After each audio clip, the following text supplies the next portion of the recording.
I studied abroad in Spain. So I'm back in the United States after studying in Dublin for 4 months.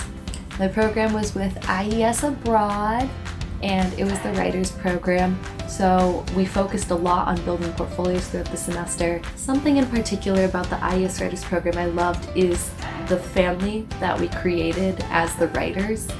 They're all such talented people, and they really motivated me and inspired me. I really miss them. And I was so grateful to the teachers there too, especially my main muffin, Stephen. Stephen McMahon is the greatest man on earth. I miss you, Stephen. He would start every class off with tea and biscuits, and I just wish every professor would do that. They really were tailoring my academic experience to be heavily focused on Ireland. And I really appreciated that because I felt like I got to know that territory and the landscape really well from that educational experience. I got a really good community feel from being in Dublin. There's a lot of parks, there's a lot of free museums, so it's enticing the population to get out of their homes and be in the city. I loved that sense of community. I really liked the mindsets that I had in Dublin. I was way more eager to explore things. And because, I knew I was there for 4 months, which was long enough that I knew I had a lot of time to explore the country very deeply, but also a short enough time that I felt an urgency to explore as much as I could, as soon as I could. I also had a bucket list that I made before I went, so let's see how many of the things I actually managed to accomplish. I didn't actually go to many castles in Ireland, but I did go to quite a few in Eastern Europe, and I did feel very regal getting to walk through the palaces. I was a self-dubbed queen when we went on the Game of Thrones tour, so I guess that also counts as getting to be royalty for a time. The strangest potato dish I probably had was this thing called a boxty. It was at the Boxty House, and it's like a potato pancake served with like a stew. It was very good. Did I perfect my Dublin accent? I don't know if that's necessarily true. I think I got better. I did learn that they don't talk like leprechauns and they get really offended if you think they do. I actually went to a lovely farm called Kazi Farm in Rock Farm. Okay, I'm gonna stop doing the accent. But it was, I did pet many animals. I pet a sheep, I pet goats more. I saw sheep on these rolling pastures. That was like the most stereotypical Irish moment I think I had. The festivals I went to St. Patrick's Day Festival, woohoo! And I went to the Offset Creative Festival, which was a really cool place for creatives in Dublin, and all people from all over the world were there.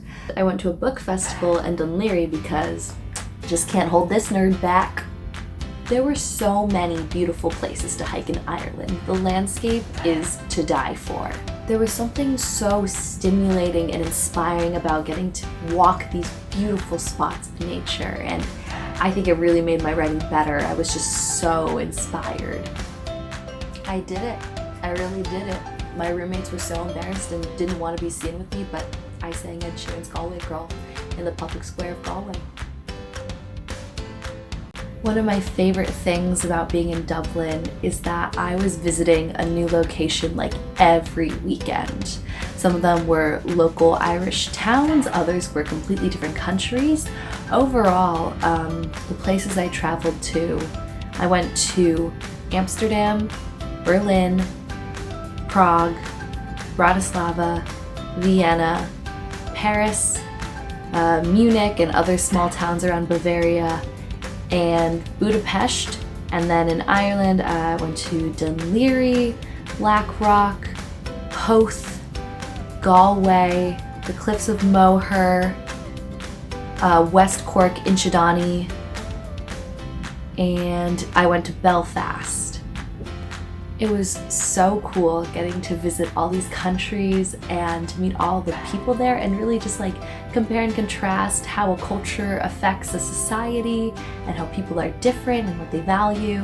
It's wonderful. I made so many friends just spontaneously being in places, and it's just crazy that like my social circle is now like the world. Like if you show me a map and point at it, I probably have a friend there now, and that's really cool. Some of my top favorite experiences that I had in Dublin, I did high tea with my mom at the Marriott Hotel. where they serve you, the traditional pastries and scones and finger sandwiches, and then they serve you desserts that have been inspired by famous paintings and are designed by their professional chef.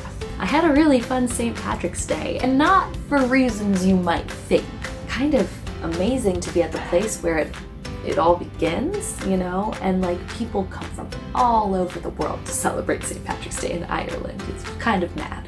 A fun event I did was a sketch crawl with my friend, and we joined a group of artists, and for 7 hours we walked all across Dublin sketching things, and I loved that. On that note, we also went to the Chester Beatty Library, which was my favorite library museum in Dublin. Lastly, I feel like I just have to settle a debate. Bobo's is the best burger in Dublin. There, I said it. It's Bobo's. Bunsen is great, don't get me wrong, but the only thing it has on Bobo's is the bun. But if we're talking about the burger as a whole, Bobo's is the best burger in Dublin. Things I missed in America were American outlets and water. We just have a lot more water fountains in America, and I drink a lot of water. Well, it's nice to be back home, and it's really nice to see my friends and get back into routine here. I do miss the routines I set up in Dublin. I miss the people I met in Dublin. And, after reflecting on the whole experience, I realized I still have a lot more that I want to do in Dublin, and Ireland in general, so I will definitely be going back. Thank you so much, IES, for everything you do to make these student experiences so unique and so valuable. I really can't wait to come see the staff again when I visit Dublin. I miss them all. They really took care of us. They really did. Well, I think that'll be it for now. Ireland was great crack, and sláinte.